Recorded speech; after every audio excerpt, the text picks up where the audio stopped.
नमस्कार दोस्तों, इस वीडियो में हम बात करेंगे एंथोसिरास के लाइफ साइकिल के बारे में। तो जो एंथोसिरास है, एंथोसिरास में वेजिटेटिव रिप्रोडक्शन और सेक्सुअल रिप्रोडक्शन पाया जाता है। तो जो वेजिटेटिव रिप्रोडक्शन है यह by tubers and by death and decay of thallus के द्वारा होता है। और जैसे ट्यूबर बनता है, ट्यूबर पुनः फेवरेबल कंडीशन में नया एंथोसिरास, और जैसे ही थैलस का डेथ और डीके होता है तुरंत थैलस जो है पुनः उससे नया एंथोसिरास का फॉर्मेशन होता है। ठीक है, तो ये वेजिटेटिव रिप्रोडक्शन हो गया।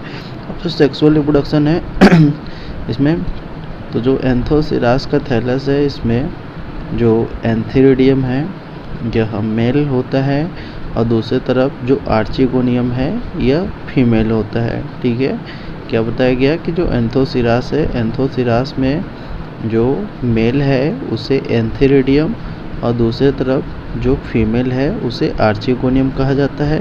अब जो एंथीरिडियम है, एंथीरिडियम से एंथेरोजोइड्स का फॉर्मेशन होता है, और जो आर्चिगोनियम है, आर्चिगोनियम से एग का फॉर्मेशन होता है। ठीक है, अब जो एंथेरोजोइड है और एग है, जब ये क्या करते हैं आपस में मिल जाते हैं तो उस घटना को बोला जाता है फर्टिलाइजेशन। ठीक है, उस घटना को बोला जाता है फर्टिलाइजेशन।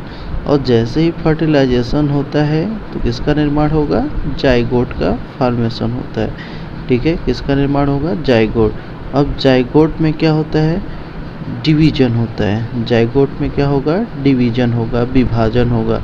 तो जाइगोट में जैसे ही विभाजन होता है तो विभाजन होने के बाद क्या निर्मित हो जाता है? Young sporophyte. यंग स्पोरोफाइट का निर्माण हो जाता है। और यंग स्पोरोफाइट से किसका निर्माण होता है? स्पोर मदर सेल का।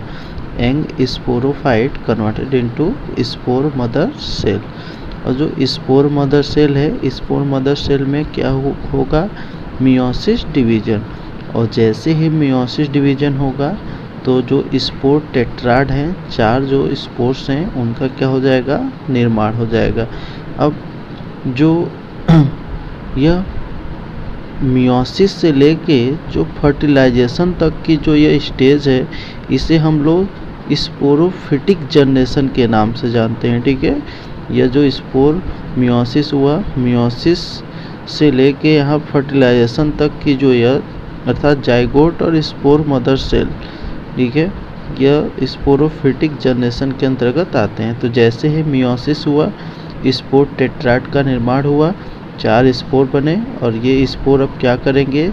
जर्मिनेशन करते हैं। जर्मिनेशन करने के बाद नया जो एंथोसिरास का थैलस है, एंथोसिरास के थैलस का फॉर्मेशन हो जाता है। ठीक है, इस प्रकार से इनकी जो लाइफ साइकिल है वो कंप्लीट होती है। एक बार पुनः देख लीजिए, वेजिटेटिव रिप्रोडक्शन ट्यूबस और दूसरा death and decay of thallus के द्वारा हुआ।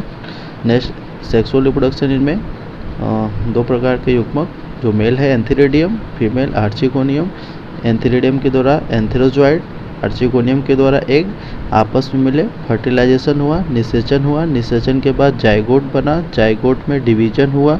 जैसे डिवीजन हुआ एंग स्पोरोफाइट का निर्माण हुआ, एंग स्पोरोफाइट से spore mother cell, spore mother cells में मियोसिस डिवीजन हुआ, मियोसिस डिवीजन के द्वारा 4 जो स्पोर्स है टेट्राड उनका फॉर्मेशन हुआ। और जैसे ही इनका निर्माण हुआ पुनः स्पोर बना, स्पोर जर्मिनेशन करता है। यही जो स्पोर है इसमें से स्पोर क्या करेंगे? जर्मिनेट करेंगे। जर्मिनेट करने के बाद नया जो एंथोसिरास का थैलस है उसका फॉर्मेशन करता है।